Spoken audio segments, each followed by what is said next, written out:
Hello तो प्यारे बच्चों, स्वागत है आपका बड़ा भारत एजुकेशन प्लेटफॉर्म पर।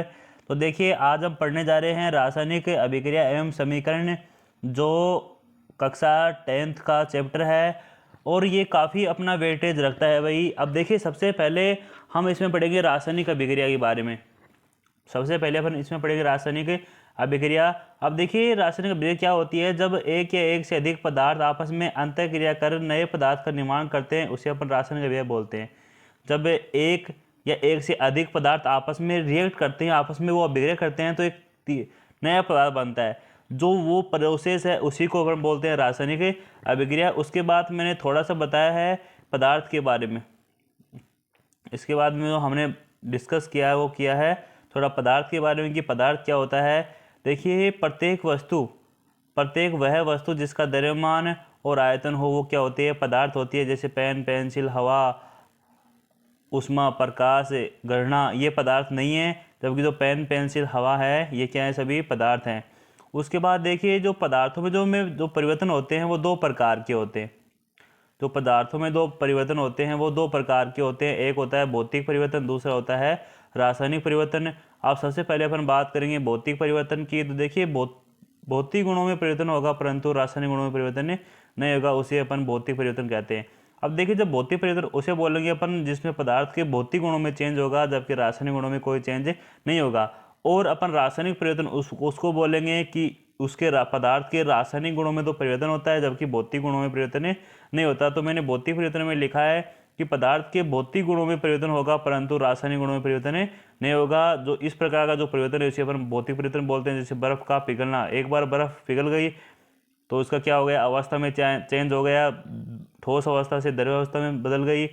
तो यहाँ पर एक उसके भौतिक गुण में चेंज आ रहा है। उसके बाद सोने का गलना, सोना एक बार पिघल गया तो वापस ठोस बन सकता है।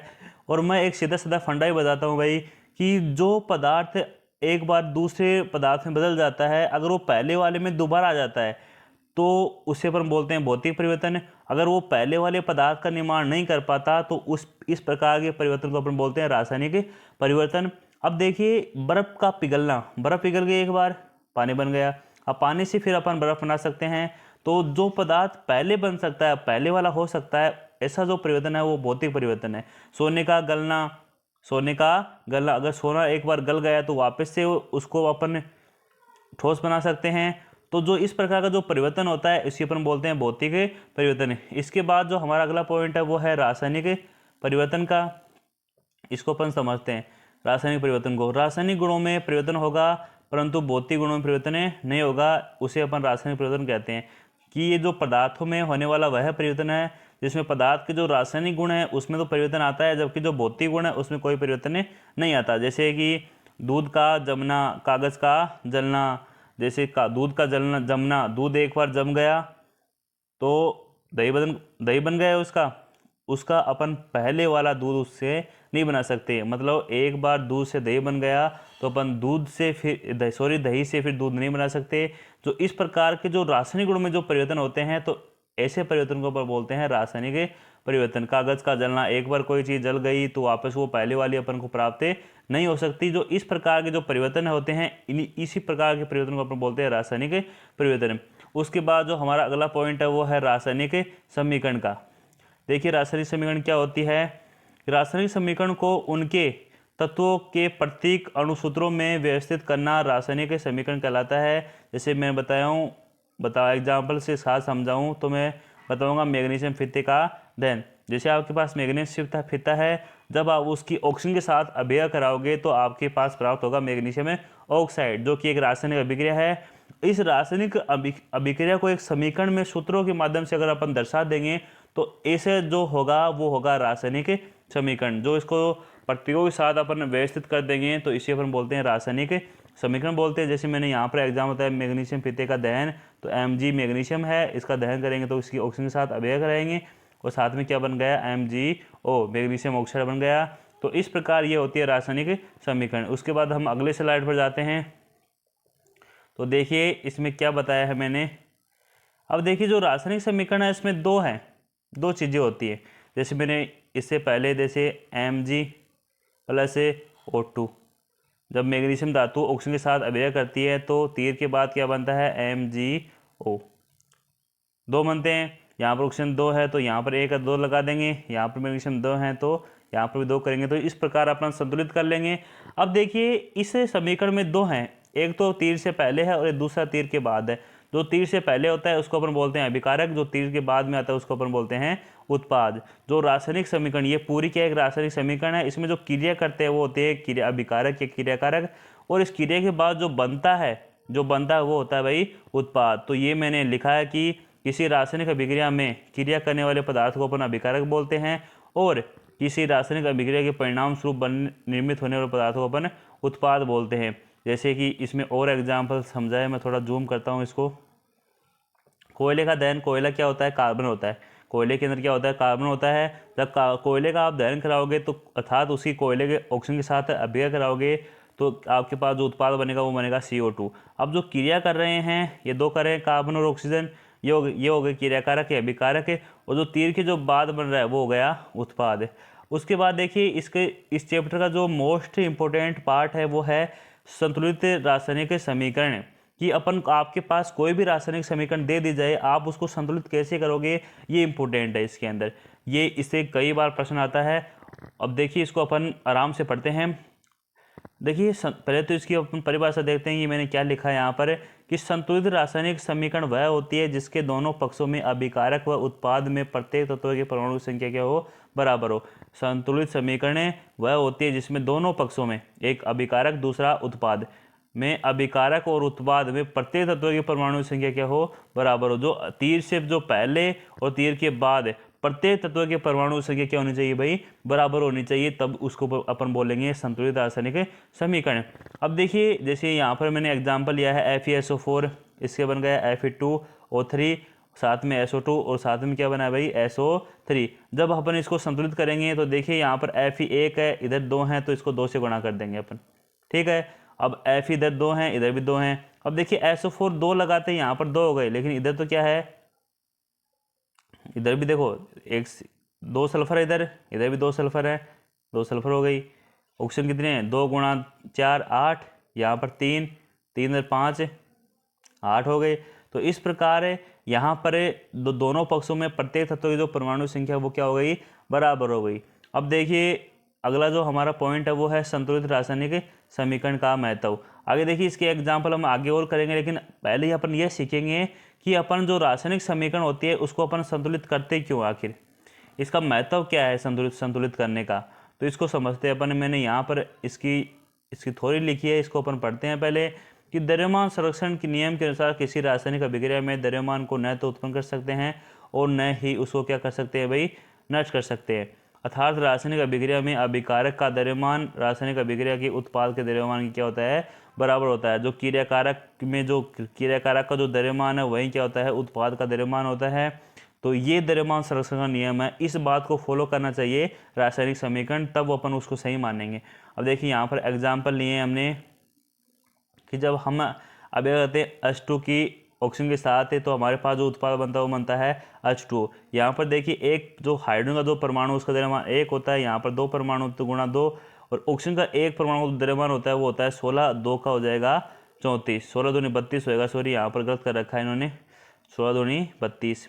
अब देखिए जो टोटल जो इनका योग होगा वो होगा 32 से 2 34 हो गया, ये तो अच्छा योग कर रखा है दोनों का, ओके कोई बात नहीं, इसको साफ कर देते हैं अपन। अब यहाँ पर 2 इसका द्रव्यमान हो गया, 34 इसका हो गया, कितना हो गया सॉरी 32 इसका हो गया, कितना हो गया टोटल 34 हो गया। लेकिन इधर देखोगे तो 2 हाइड्रोजन है, ऑक्सीजन 1 है, तो 2 + 16 18 ही हुए। क्या द्रव्यमान संरक्षण का नियम पालन कर रहा है, नहीं कर रहा। अब इसको अपन द्रव्यमान संरक्षण का नियम यहाँ पर पालना कराएंगे इस नियम की, तो अपन क्या करेंगे, दोनों पक्षों में द्रव्यमान क्या करेंगे, बराबर करेंगे। तीर से पहले जितना द्रव्यमान है उतना ही तीर के बाद में द्रव्यमान होना चाहिए। अर्थात अभिकारक का कुल द्रव्यमान उत्पाद के कुल द्रव्यमान की क्या होना चाहिए भाई, बराबर होना चाहिए। अब देखिए यहाँ पर अगर अपन हाइड्रोजन को 2 से गुणा कर दें और इस H2 को भी 2 से गुणा कर दें तो अपन के पास जो समीकरण आएगा वो संतुलित समीकरण आ जाएगी। अब देखते हैं अपन यहाँ पर प्रत्येक तत्व के परमाणु की संख्या को गिनते हैं। देखिए मैंने हाइड्रोजन के यहाँ पर 2 × 2 4 परमाणु हैं, ऑक्सीजन के 2 हैं। इधर देखिए हाइड्रोजन के 4 है, ऑक्सीजन के कितने हैं, 2 है। तो इस प्रकार जो ये समीकरण है वो संतुलित है। इसी प्रकार आप द्रव्यमान को भी जोड़ सकते हैं। यहाँ पर 4 हो जाएगा द्रव्यमान, और यहाँ पर कितना हो जाएगा, यहाँ पर हो जाएगा 16 दूनी 32, और 32 से 4 हो जाएगा 36, और इसी प्रकार यहाँ पर टोटल पहले 18 हो गया था, 18 को 2 से गुणा करेंगे 36 आ जाएगा। तो इस प्रकार अभिकारक और उत्पाद दोनों पक्षों में जो द्रव्यमान है वो क्या आ जाएगा, बराबर आ जाएगा। तो ये समीकरण हो जाएगी भाई संतुलित है। क्यों? क्योंकि यहाँ पर द्रव्यमान संरक्षण का नियम है वो पालना कर रहा है। उसके बाद देखिए हमारा अगला पॉइंट, उसके बारे में बात करते हैं। यहाँ पर मैंने इसकी थोड़ी लिखी है, देखिए रासायनिक समीकरण को संतुलित करने के नियम। अब आपके पास कोई भी समीकरण है, उसके संतुलित करने के नियम क्या हैं? वैसे तो हम ठीक सीख गए कि अपन गुणा करके सीख लेंगे, गुणा करके प्रैक्टिस का काम है ये, तो प्रैक्टिस करते जाएंगे तो अपन आप ही आ जाएगा ये तो। लेकिन इसकी थोड़ी थोड़ी है वो देखिए कि रासायनिक समीकरण को हिट एंड ट्रायल विधि द्वारा संतुलित किया जाता है। एक विधि का नाम है हिट एंड ट्रायल विधि। इस विधि द्वारा अपन किसी भी रासायनिक समीकरण को संतुलित कर सकते हैं भाई।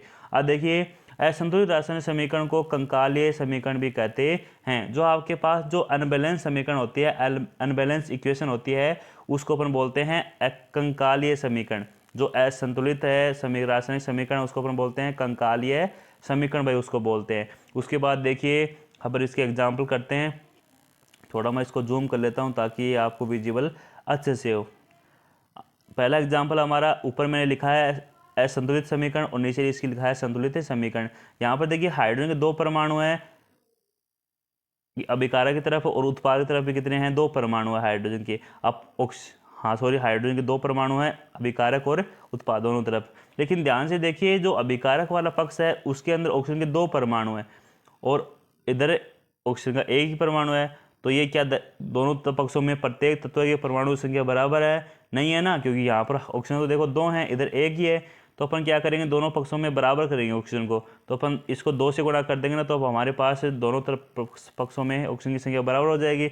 लेकिन होगा क्या, इसको 2 से गुणा करते हैं, यहाँ पर क्या हो जाएगा, हमारे पास हाइड्रोजन 4 हो जाएंगे, यहाँ पर क्या रह जाएंगे 2। इस पर इसलिए हम यहाँ से भी इसको 2 से गुणा करते हैं। तो इस प्रकार ये हमारे पास आई है संतुलित समीकरण। उसी प्रकार देखिए आगे हमने एग्जाम्पल नंबर 2 किया है, वो ऊपर वाली जो है ये असंतुलित समीकरण है, और नीचे वाली है वो संतुलित है। इधर देखिए H2SO प्लस O2। अब देखिए इस तरफ अभिकारक वाले पक्ष में हाइड्रोजन की संख्या कितनी है भाई, 2 है। हाइड्रोजन की जो संख्या है वो कितनी है, 2 है। और उत्पाद की तरफ कितनी है, 2 है, ठीक है। सल्फर देखो, सल्फर 1 है, इधर भी 1 है। सल्फर और हाइड्रोजन की संख्या प्रत्येक स्थिति में बराबर है। अब हम बात करते हैं किसकी, ऑक्सीजन की। यहाँ पर देखो अभिकारक वाले पक्ष में ऑक्सीजन 2 हैं, इधर हो गए 3। अगर हम इसको एक बार 2 से गुणा कर देते हैं, क्योंकि 1 से तो पहले से हुआ है, ये हिट एंड ट्रायल विधि है बच्चों, ये हिट एंड ट्रायल विधि है। इसमें आपको गुणा करके देखना पड़ता है। जब आप यहाँ से 2 से गुणा करोगे इसको, तो होगा क्या कि यहाँ पर हाइड्रोजन की संख्या कितनी हो जाएगी, 4 हो जाएगी। उसके बाद देखिए हाइड्रोजन 4 हो गए।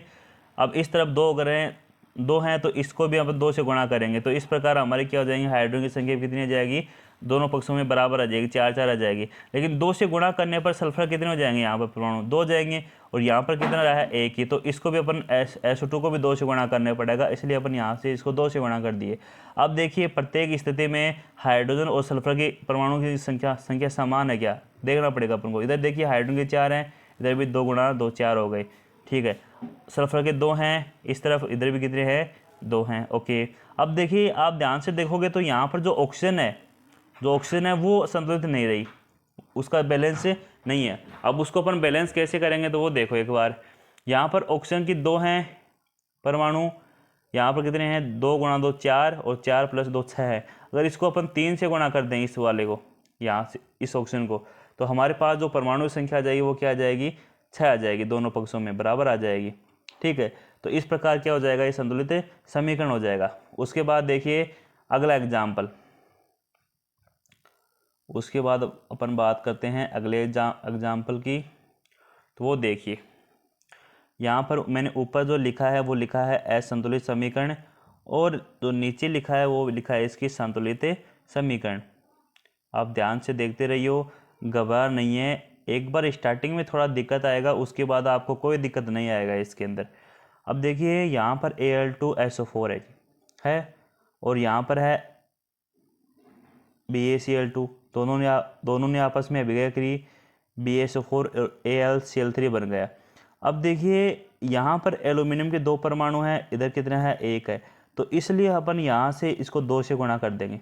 तो दोनों पक्षों में, इस पक्ष में प्रत्येक एल्यूमिनियम परमाणु की संख्या बराबर हो जाएगी, अर्थात जितने एल्यूमिनियम इधर इस तरफ हैं उतने इस तरफ हो जाएंगे। उसके बाद देखिए SO4 इधर कितना है 1 है, सॉरी यहाँ पर 3 है, पहले से 3 है, यहाँ पर पहले से 3 है, लिखा नहीं गया है। इधर भी कितना है 1 है, तो इसको भी अपन 3 से गुणा करेंगे। ओके, तो यहाँ पर SO4 की संख्या बराबर आ गई और एल्यूमिनियम की आ गई। लेकिन जो कि देखिए यहाँ पर बेरिलियम 1 है, बेरियम 1 है, इधर कितने हो गए 3 से गुणा करने पर 3, तो इसको भी अपन 3 से गुणा करेंगे। क्लोरीन कितने हो गए 2 गुणा 3 6, इधर कितने हैं 2 गुणा 3 6, दोनों पक्षों में है जो एल्यूमिनियम की जो परमाणु की संख्या है वो क्या हो जाएगी, बराबर हो जाएगी। तो इस प्रकार अपन संतुलित कर सकते हैं किसी भी रासायनिक समीकरण को। एक बार मैं इसको थोड़ा और डिटेल से समझाता हूँ, मैं इसको पहले उतारता हूँ। अब देखिए मेरे पास है Al2SO4, ठीक है। अब यहाँ पर इसका होल क्वाइस 3 है, ये ऐसे है भाई। अब जब जैसे ही उत्पाद बनेगा तो BaSO4 और AlCl3 बन जाएगा। अब यहाँ पर मेरे पास एल्यूमिनियम के अभिकारक में 2 परमाणु हैं, तो इसको भी मैंने 2 से गुणा कर दिया, यहाँ से बराबर हो गए एल्यूमिनियम। SO4 के 3 है तो इसको मैंने 3 से गुणा कर दिया, और साथ में Ba के 3 हो गए, 3 से गुणा करने पर दी, तो इस तरह भी 3 से गुणा कर दिया। यहाँ पर देखो खाली है ऊपर 6 क्लोरीन के, यहाँ पर भी 6 क्लोरीन के परमाणु हैं। तो इस प्रकार ये क्या हो गए, हमारे समीकरण संतुलित हो गए। इसके बाद देखिए जो हमारा अगला पॉइंट है वो है रासायनिक अभिक्रियाओं के प्रकार। 1% तो श्योर है यहाँ से आने की गारंटी है भाई इससे। रासायनिक अभिक्रियाओं के प्रकार, अब देखिए रासायनिक अभिक्रियाओं के जो प्रकार है वो पहला है संयोजन, या इसी को अपन बोलते हैं संयुग्मन या एडिशनल रिएक्शन। इसमें जो संयोजन का जो अर्थ है वो होता है जुड़ना भाई। जो संयोजन या संयुग्मन जो शब्द है इसका जो अर्थ होता है वो होता है जुड़ना। अब देखिए अपन इसको समझते हैं कि कैसे इसका अर्थ होता है संयोजन। जैसे नाम से ही है संयोजन, इसका अर्थ हो गया भाई जुड़ना। अब ऐसी अभिक्रिया जिसमें 2 या 2 से अधिक क्रिया कारक आपस में जुड़कर एकल उत्पाद का निर्माण करते हैं उसे अपन बोलते हैं संयोजन अभिक्रिया। 2 या 2 से अधिक क्रिया कारक आपस में अगर जुड़ गए तो एकल उत्पाद का निर्माण हो गया, इसे अभिक्रिया अपन बोलते हैं संयोजन अभिक्रिया। अब देखिए इसका एग्जाम्पल है, जैसे कि मेरे पास है बुझा हुआ चूना, सॉरी बिना बुझा हुआ है CaO, कैल्शियम ऑक्साइड है, ये बुझा हुआ क्या है भाई, बिना बुझा हुआ चूना है। जब इसमें अपन पानी डाल देते हैं तो बुझ जाता है और बना लेता है CaOH होल क्वाइज 2, तो ये हो गया बुझा हुआ चूना। अब देखिए यहाँ पर 2 क्रियाकारक है और एकल उत्पाद है। जब 2 क्रियाकारक आपस में जुड़कर एकल उत्पाद का निर्माण करते हैं तो जो इस प्रकार की जो अभिक्रिया होती है इसी को अपन बोलते हैं संयोजन अभिक्रिया।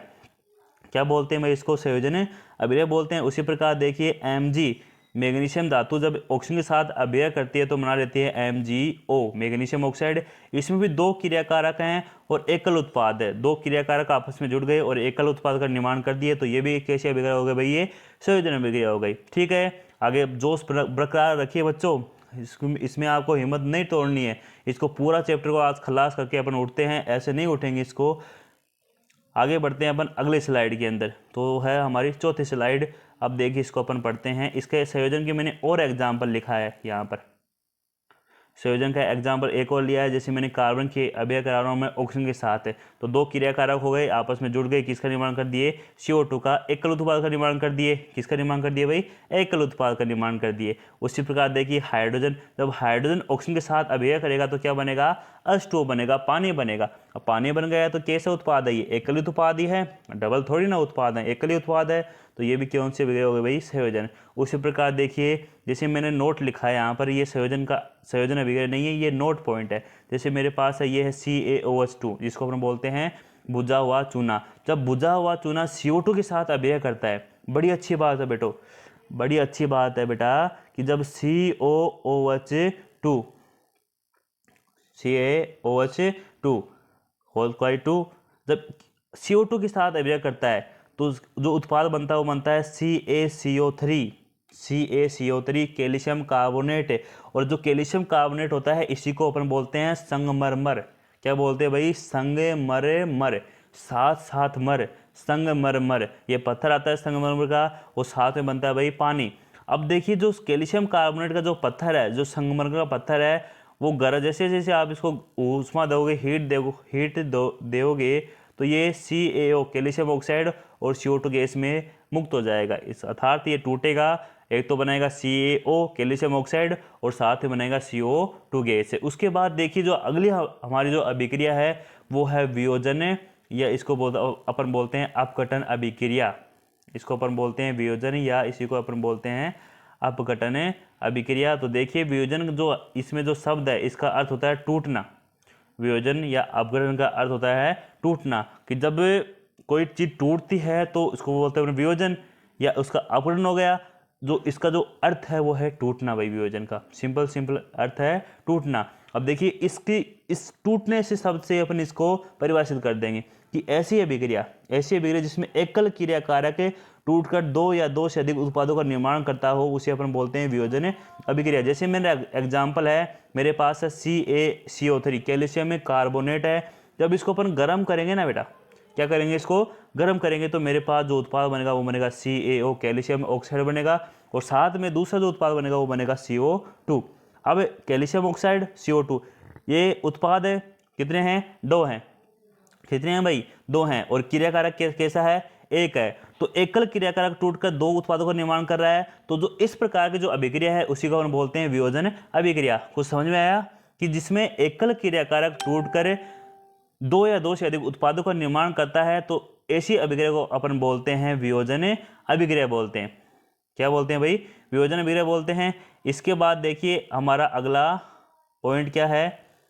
अब वियोजन भाई कई प्रकार की होती है, जो वियोजन अभिक्रिया होती है वो 3 प्रकार की होती है, और इसका आधार क्या है, इसका आधार पर हम पढ़ते हैं। देखिए वियोजन या अपघटन अभिक्रिया ताप, प्रकाश और विद्युत की उपस्थिति में संपन्न होती है। 3 चीजें चाहिए इसको संपन्न होने के लिए, ताप, प्रकाश और विद्युत। ताप, प्रकाश और विद्युत 3 चीजें संपन्न होने के लिए चाहिए। तो वियोजन है वो ताप के द्वारा हो सकता है, प्रकाश के द्वारा भी हो सकता है और विद्युत के द्वारा भी हो सकता है। तो इसी के आधार पर इनके नाम पड़े हैं। अगर अपन वियोजन ताप की उपस्थिति में करा रहे हैं तो उसको अपन बोलते हैं ताप अपघटन अभिक्रिया। अगर अपन प्रकाश की उपस्थिति में उसका वियोजन करा रहे हैं तो इसको अपन बोलेंगे प्रकाश अपघटन अभिक्रिया। और अगर अपन विद्युत देकर उसका अपघटन करा रहे हैं किसी क्रियाकारक का तो इसको अपन बोलेंगे विद्युत अपघटन अभिक्रिया।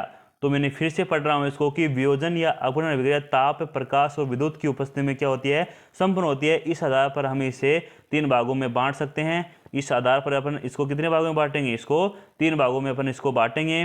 पहला है ताप अपघटन अभिक्रिया, दूसरा है प्रकाश अपघटन अभिक्रिया और तीसरा है विद्युत अपघटन अभिक्रिया। उसके बाद देखिए पहले अपन बात करेंगे ताप अपघटन अभिक्रिया। बड़ी सिंपल अभिक्रिया है। वियोजन अभिक्रिया कैसी होती है, जिसमें एकल क्रियाकारक टूटकर 2 या 2 से अधिक उत्पादों का निर्माण करता है, इसे अपन क्या बोलेंगे, अभी वियोजन बोलेंगे। वियोजन ताप, प्रकाश और विद्युत की उपस्थिति में संपन्न होती है। इस आधार पर इसके प्रकार हो गए 3, ताप अपघटन, विद्युत अपघटन और प्रकाश अपघटन। अब सबसे पहले अपन बात करते हैं ताप अपघटन अभिक्रिया की। तो ऐसी अपघटन अभिक्रिया जो ताप की उपस्थिति में संपन्न होती है उसे अपन बोलते हैं ताप अपघटन अभिक्रिया। जैसे कि मेरे पास है कैल्शियम कार्बोनेट संगमरमर, जब इसको गर्म करेंगे इसको हीट देंगे, ताप देंगे, तब टूटेगा ही। यहाँ पर वियोजन हो रहा है, किसकी उपस्थिति में वियोजन हो रहा है वो ध्यान रखिए, वो ताप की प्रेजेंट में क्या हो रहा है, वो वियोजन हो रहा है। तो इसको अपन बोलेंगे ताप अपघटन अभिक्रिया की ऐसी अभिक्रिया जो ताप की उपस्थिति में संपन्न होती है। किसकी उपस्थिति में संपन्न होती है भाई, ताप की उपस्थिति में संपन्न होती है। तो इस प्रकार की जो अभिक्रिया होती है इसको अपन बोलते हैं ताप अपघटन अभिक्रिया। एग्जाम्पल हो गया कैल्शियम कार्बोनेट को अपन गर्म करेंगे तो क्या बनेगा, कैल्शियम ऑक्साइड,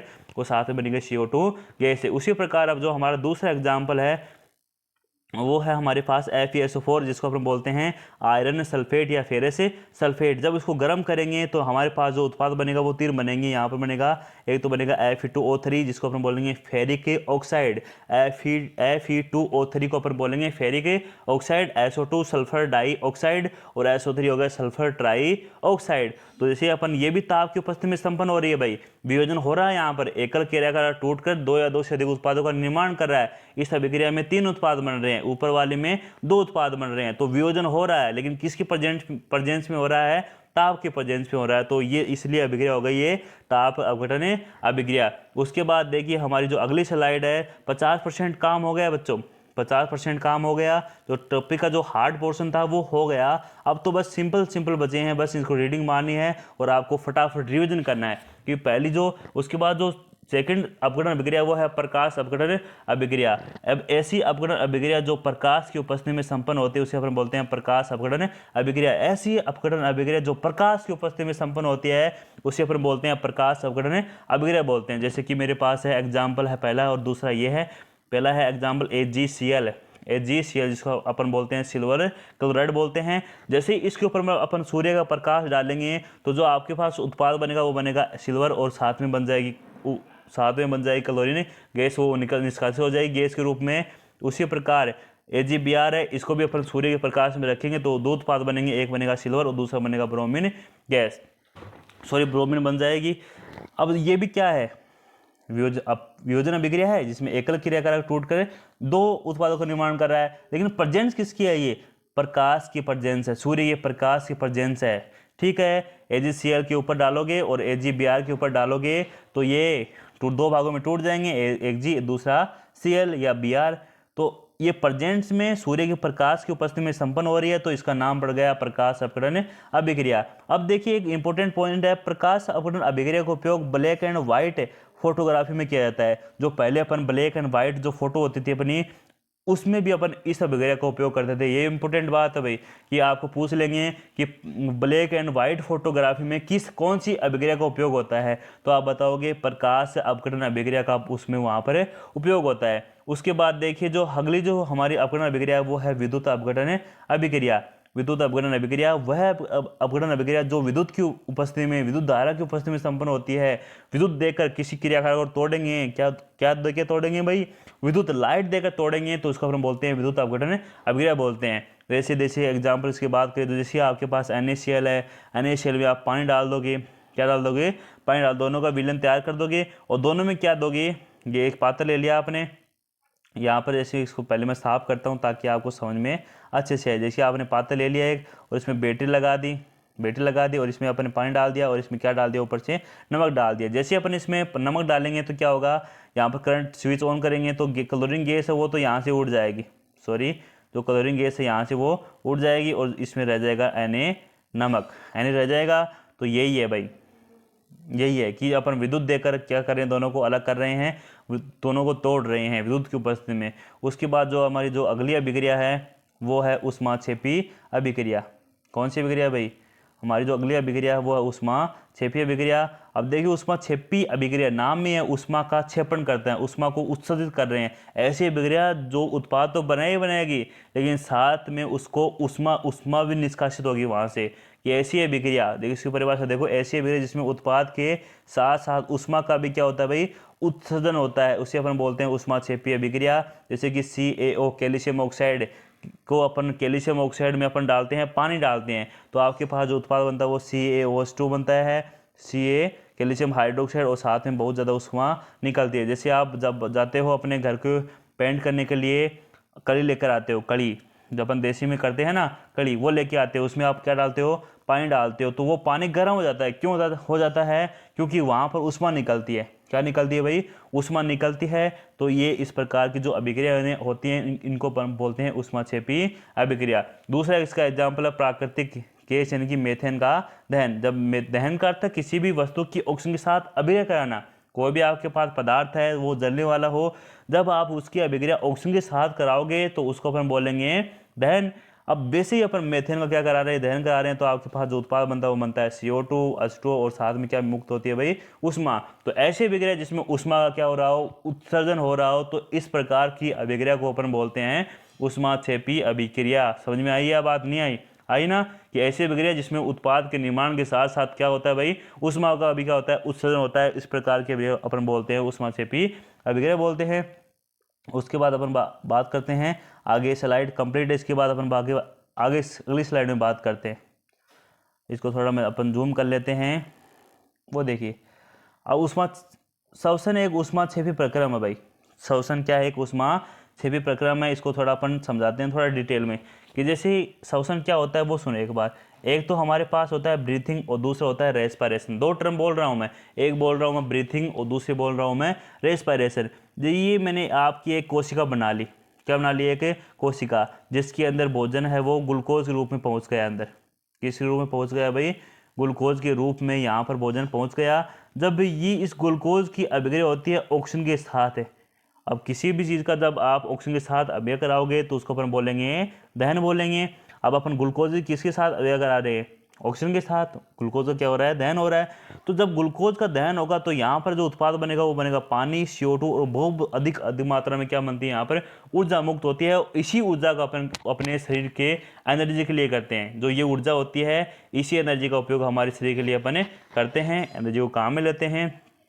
तो ये होता है भाई, कोशिका के अंदर चलता है श्वसन। जैसे अपन सांस लेते हैं, छोड़ रहे हैं बाहर, तो ये हमारा ब्रीथिंग है, ये श्वसन है, नहीं सॉरी ये स्वातन है, इसको अपन ब्रीथिंग बोलते हैं, स्वातन बोलते हैं। लेकिन जो श्वसन है वो कोशिका के अंदर चलता है, कोशिका के अंदर। ये इंपॉर्टेंट बात है कि श्वसन कहाँ चलता है, कोशिका के अंदर। और श्वसन क्या है, ग्लूकोज की ऑक्सीजन के साथ अभिक्रिया कराना ही है बस। सीधा सीधा एक ही अर्थ है श्वसन का कि ग्लूकोज की कोशिका के अंदर ऑक्सीजन के साथ अभिक्रिया कराना श्वसन होता है, जिसके परिणाम स्वरूप पानी बनता है, CO2 बनता है। यहाँ पर CO2 है, CO2 ये, और साथ में बहुत अधिक मात्रा में क्या मुक्त होती है भाई, ऊर्जा मुक्त होती है। तो इसी को अपन बोलते हैं श्वसन। क्यों, अब श्वसन, इस आप प्रश्न को पढ़ो, श्वसन एक ऊष्माक्षेपी प्रक्रिया है। क्यों है, क्योंकि श्वसन के अंदर क्या मुक्त हो रही है भाई, ऊष्मा मुक्त हो रही है, ऊर्जा मुक्त हो रही है, बहुत अधिक मात्रा में ऊर्जा क्या होती है, मुक्त होती है। इसलिए श्वसन क्या है, एक ऊष्माक्षेपी प्रक्रिया है। बात समझ में आई या नहीं आई। अब देखिए इसको अपन पढ़ते हैं बारी बारी से। जीवित रहने के लिए हमें ऊर्जा की आवश्यकता होती है, सही बात है। अपन जो हम भोजन खाते हैं उससे अपन क्या मिलेगी, ऊर्जा मिलेगी, जो हमें भोजन से प्राप्त होती है। भोजन को ग्रहण करने के बाद उसके छोटे छोटे टुकड़ों में पाचन किया जाता है, हाँ किया जाता है, और अंत में उसको ग्लूकोज में परिवर्तित किया जाता है। अंत में ग्लूकोज रूप बदल जाएगा वो। कोशिका के अंदर ग्लूकोज का ऑक्सीकरण से ऊर्जा प्राप्त होती है, इसी को ऊर्जा निकलती है। अतः श्वसन एक ऊष्माक्षेपी प्रक्रिया में है। कोशिका के अंदर ग्लूकोज का ऑक्सीडेशन होगा, ऑक्सीकरण होगा, क्या मिलेगी आपको, ऊर्जा मिलेगी। इसको अपन बोलते हैं श्वसन। ऊर्जा निकल रही है इसलिए हो गया ऊष्माक्षेपी प्रक्रम। उसके बाद देखिए जो अगली हमारी अभिक्रिया है वो है ऊष्माशोषी अभिक्रिया। अब पहली वाली थी ऊष्माक्षेपी, जिसमें ऊष्मा का क्या हो रहा था, निष्कासन हो रहा था उत्पाद के साथ। अब यहाँ पर क्या है, ऊष्मा का अवशोषण होगा। ऐसी अभिक्रिया जिसमें ऊष्मा का अवशोषण होता है। ऊष्मा क्या होता है भाई, अवशोषण होता है। तो इस प्रकार की अभिक्रिया को अपन बोलते हैं ऊष्माशोषी अभिक्रिया। इसकी परिभाषा लिखी है मैंने कि ऐसी अभिक्रिया जिसमें उत्पाद के जिसमें ऊष्मा क्या हो, अवशोषण होता है, उसे अपन बोलते हैं ऊष्माशोषी अभिक्रिया। क्या बोलते हैं भाई, ऊष्माशोषी अभिक्रिया बोलते हैं। जैसे मेरे पास है कैल्शियम कार्बोनेट है, जब इसको गर्म करूंगा मैं, ऊष्मा दूंगा इसको, कैल्शियम कार्बोनेट को मैं ऊष्मा दूंगा, गर्म करूंगा, ऊष्मा दे रहा हूं, तो हो गया ऊष्माशोषी अभिक्रिया। गर्म करूंगा तो बनेगा CaO, कैल्शियम ऑक्साइड, और साथ में बनेगा CO2। अब तुम बोलोगे ये तो ताप अपघटन अभिक्रिया है, तो ये बात सही है भाई, ये ताप अपघटन अभिक्रिया है, और इसमें ऊष्मा को अपन दे भी रहे हैं, तो ये एक ऊष्माशोषी भी अभिक्रिया है। आपकी बुक में दोनों को साथ में दे रखा है, मैंने यहाँ पर इनको अलग बता दिया कि जो ताप अपघटन अभिक्रिया है वो एक रूप से ऊष्माशोषी अभिक्रिया होती है। क्यों होती है, क्योंकि उसमें ऊष्मा क्या हो रहा है, अवशोषण हो रहा है। उसमें क्रियाकारक को अपन ऊष्मा देंगे तभी वो टूटेंगे, तभी वो क्या होंगे भाई, टूटेंगे। तो इस प्रकार की जो है ये अभिक्रिया वो है ऊष्माशोषी अभिक्रिया। उसके बाद देखिए जो अगली हमारी जो अभिक्रिया है वो है उस विस्थापन अभिक्रिया। विस्थापन अभिक्रिया, इसको अपन पढ़ते हैं। ऐसी अभिक्रिया जिसमें किसी तत्व या परमाणु आयन के स्थान पर कोई दूसरा तत्व या परमाणु आयन आ जाता है, उसे अपन बोलते हैं विस्थापन अभिक्रिया। ये इसकी सिंपलेस्ट परिभाषा थी कि एक ही स्थान पर कोई दूसरा आ जाए, इसको अपन क्या बोलेंगे, विस्थापन अभिक्रिया। इसकी दूसरी परिभाषा लिखी है मैंने, ऐसी अभिक्रिया जिसमें अधिक क्रियाशील धातु कम क्रियाशील धातु को उसके यौगिक से विस्थापित कर देती है। ऐसी अभिक्रिया जिसमें अधिक क्रियाशील धातु कम क्रियाशील धातु को उसके यौगिक से विस्थापित कर देती है, उसको अपन बोलेंगे विस्थापन अभिक्रिया। समझ में आई नहीं आई, एक बार मैं फिर से पढ़ता हूँ, फिर इसके एग्जाम्पल समझाता हूँ, आपको श्योर है, गारंटी के साथ ये समझ में आएगा कि ऐसी अभिक्रिया जिसमें अधिक क्रियाशील धातु कम क्रियाशील धातु को उसके यौगिक से विस्थापित कर देती है, उसको पर बोलते हैं विस्थापन अभिक्रिया बोलते हैं। क्या बोलते हैं भाई, विस्थापन अभिक्रिया। जैसे इसके एग्जाम्पल की अगर मैं बात करूँ तो देखिए इसका एग्जाम्पल मैं इसको जूम करता हूँ थोड़ा, और वो देखिए जैसे मैंने यहाँ पर लिया है Fe और इसकी अभिक्रिया करा रहा हूँ SO4 CuSO4 से, तो आपके पास जो उत्पाद बना है वो बना है FeSO4, साथ में बना है Cu। अब देखिए इसमें जो कॉपर धातु है ये कम क्रियाशील धातु है। आप जब चौथा चैप्टर पढ़ेंगे कार्बन एवं उसके यौगिक, तो इसमें पॉइंट आएगा एक सक्रियता श्रेणी। इसमें धातुओं की जो क्रियाशीलता का जो क्रम है वो वहाँ पर लिखाया जाएगा। उस क्रम में आप किताब खोलकर भी देख सकते हैं कि जो ऊपर वाली धातु होती है वो ज़्यादा क्रियाशील होती है, तो नीचे वाली धातु होती है वो कम क्रियाशील होती है। तो Fe है वो ज़्यादा क्रियाशील है किसकी तुलना में, Cu की तुलना में। ये हमें पता चला है उस सारणी के माध्यम से। और ये क्यों है, इस कारण इसका कारण जानने की आप कोशिश न करें 10th क्लास में। ये बस ये जाने कि जो Fe है वो ज़्यादा क्रियाशील है कॉपर से, इसीलिए ये जो Fe धातु है ये कॉपर को यहाँ से निकाल के भेज देती है कि यहाँ से तुम निकल जाओ, यहाँ से भाग जाओ, और मैं तेरे स्थान ले लूँगी, तुम्हारा स्थान ले लूँगी, और मैं बन जाऊँगा FeSO4, साथ में तेरे को निकाल दूंगा। समझ गए कि FeSO4 है वो ज़्यादा क्रियाशील है किसकी तुलना में, कॉपर की तुलना में। कौन ज़्यादा क्रियाशील है, Fe ज़्यादा क्रियाशील है। ये ज़्यादा क्रियाशील है तो जो कम क्रियाशील है उसके यौगिक से, कम क्रियाशील के यौगिक से इसको प्रतिस्थापित कर देती है और अपना स्थान खुद ग्रहण कर लेता है। मैंने उसी प्रकार ये एग्जाम्पल लिखा है दोनों। यहाँ पर देखिए फिर से एक बार कि यहाँ पर Fe है, CuSO4 की दोनों की जब अभिक्रिया कराएंगे तो यहाँ पर जो Fe है, जो आयरन है वो ज़्यादा क्रियाशील है कॉपर से, इसको यहाँ से भगा देगा और इसके स्थान पर खुद आ जाएगा।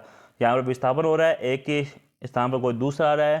तो इस प्रकार की जो अभिक्रिया होती है इसको अपन बोलते हैं विस्थापन अभिक्रिया बोलते हैं भाई। ठीक है, उसके बाद देखिए अगली जो हमारी अगला एग्जाम्पल है जिंक। जब जिंक की अभिक्रिया कराते हैं अपन CuSO4 से कॉपर सल्फेट से, तो इसमें भी जो जिंक धातु होती है वो ज़्यादा क्रियाशील होती है कॉपर से, इसलिए जो कॉपर धातु का जो लवण है इससे इसको भगा देती है। कौन, जिंक, किसको, कॉपर को। कॉपर निकल जाता है और जिंक है वो SO4 के साथ जुड़ जाता है। उसी प्रकार जो Pb है वो CuCl2 के साथ जब इसकी अभिक्रिया कराते हैं लेड की, तो यहाँ पर PbCl2 बनता है, कौन निकल जाता है, कॉपर। क्यों, क्योंकि कम क्रियाशील है। अधिक क्रियाशील धातु जब कम क्रियाशील धातु के उसके यौगिक से निकाल देती है तो इसको अपन बोलते हैं विस्थापन अभिक्रिया बोलते हैं। उसी प्रकार देखिए द्विविस्थापन अभिक्रिया, जो अगली है जो हमारी जो परिभाषा है वो है द्विविस्थापन अभिक्रिया। अभिक्रिया है वो द्विविस्थापन अभिक्रिया है। ऐसी अभिक्रिया जिसमें क्रियाकारकों के आयनों के बीच आदान प्रदान होता है उसे अपन बोलते हैं द्विविस्थापन अभिक्रिया। ऐसी अभिक्रिया जिसमें क्रियाकारक के जो आयन हैं उनमें क्या होता है, आदान प्रदान होता है, एक ही स्थान पर दूसरा, दूसरे के स्थान पर पहला। तो जो इस प्रकार की जो अभिक्रिया होती है उसको अपन बोलते हैं द्विविस्थापन अभिक्रिया। ऐसी अभिक्रिया जिसमें क्रियाकारकों की आयनों के बीच क्या होता है भाई, आदान प्रदान होता है, इसको अपन बोलते हैं द्विविस्थापन अभिक्रिया। जैसे कि Na2SO4 है, जब इसकी अभिक्रिया कराते हैं अपन BaCl2 से, बेरियम क्लोराइड से, तो जो आपके पास उत्पाद बनता है वो BaSO4 बेरियम सल्फेट बनता है, साथ में क्या बनता है, NaCl बनता है, BaSO4। अब यहाँ पर देखिए जो सोडियम है वो SO4 के साथ है, लेकिन इसमें सोडियम वो क्लोरीन के साथ आ जाएगा। उसी प्रकार देखिए यहाँ पर कि जो Ba है वो Cl के साथ है, लेकिन यहाँ पर देखिए जो Ba है वो SO4 के साथ जुड़ जाता है। तो इस प्रकार की जो अभिक्रिया होती हैं इसको अपन बोलते हैं द्विविस्थापन अभिक्रिया, जिसमें दो आयनों का क्या हो रहा हो, एक्सचेंज हो रहा हो, इसको अपन बोलते हैं द्विविस्थापन अभिक्रिया। उसके बाद जो अगली जो हमारी जो अभिक्रिया है वो है ऑक्सीकरण अभिक्रिया। कौन सी है भाई, ऑक्सीकरण अभिक्रिया है, या इसको अपन बोलते हैं उपचयन अभिक्रिया। ऑक्सीकरण को अपन बोलते हैं उपचयन अभिक्रिया। तो इसमें लिखा है मैंने ऐसी अभिक्रिया जिसमें ऑक्सीजन का योग हो उसे अपन बोलते हैं ऑक्सीकरण या उपचयन अभिक्रिया।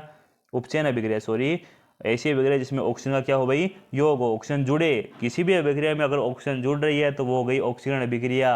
कौन सी हो गई, ऑक्सीकरण अभिक्रिया। इसी को हम बोलते हैं उपचयन और या ऑक्सीकरण, जिसमें क्या हो, ऑक्सीजन का योग हो। यहाँ पर देखिए एग्जाम्पल फर्स्ट में कॉपर से अभिक्रिया कर रहा है ऑक्सीजन, तो क्या बन गया जी, कॉपर ऑक्साइड बन गया। ऑक्सीजन का क्या हो रहा है, योग हो रहा है ऑक्सीजन का। ठीक है, कि कैसी अभिक्रिया हो गई, ऑक्सीकरण, ऑक्सीजन का योग हो रहा है कार्बन से, CO2 बन गया, अभिक्रिया हो गई ऑक्सीकरण अभिक्रिया। उसके बाद जो अगली जो अभिक्रिया है वो है अपचयन या रिडक्शन बोलते हैं इसी को ही। अपचयन को अपन क्या बोलते हैं, रिडक्शन बोलते हैं। तो देखो रिडक्शन, अपचयन, ऐसी अभिक्रिया जिसमें ऑक्सीजन की कमी हो उसे अपन बोलते हैं अपचयन या रिडक्शन। अगर ऑक्सीजन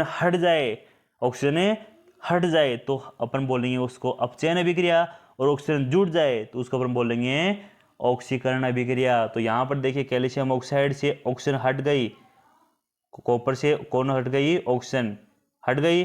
तो जो इस प्रकार की जो अभिक्रिया है वो है अपचयन या रिडक्शन। फिर से देखिए एग्जाम्पल दूसरा, मैग्नीशियम ऑक्साइड है, मैग्नीशियम ऑक्साइड से यहाँ पर मैग्नीशियम अलग, ऑक्सीजन अलग, तो दोनों अलग हो गए, ऑक्सीजन हट गई अभिकारक से, अभिक्रिया हो गई अपचयन अभिक्रिया। अब देखिए जो इसका जो अगला एग्जाम्पल है वो अगली जो हमारी जो अभिक्रिया है वो है रेडॉक्स से, या इसी को और बोलते हैं ऑक्सीकरण और अपचयन अभिक्रिया। अब देखिए जो रेडॉक्स या ऑक्सीकरण अपचयन अभिक्रिया होती है, दोनों का ही नाम है, दोनों एक ही नाम है, रेडॉक्स बोल सकते हो या इसी को अपन बोल सकते हैं ऑक्सीकरण अपचयन अभिक्रिया बोल सकते हैं। तो देखो ऐसी अभिक्रिया जिसमें ऑक्सीकरण और अपचयन दोनों साथ साथ हों उसे अपन बोलेंगे, उसे रेडॉक्स अभिक्रिया कहते हैं। ऐसी अभिक्रिया जिसमें ऑक्सीकरण भी होता है और क्या होता है, अपचयन भी होता है, ऑक्सीकरण और अपचयन दोनों साथ साथ होते हों उसको अपन बोलेंगे रेडॉक्स अभिक्रिया। ऑक्सीकरण और अपचयन दोनों साथ साथ हों उसको अपन बोलेंगे रेडॉक्स अभिक्रिया। जैसे यहाँ पर देखो ऑक्सीजन है वो हाइड्रोजन से जुड़ रहा है, क्या हो गया, ऑक्सीकरण हो गया इसका। तो और जो CO है उससे ऑक्सीजन हट रही है, कॉपर से ऑक्सीजन हट रही है, तो कौन सी हो गई, अपचयन।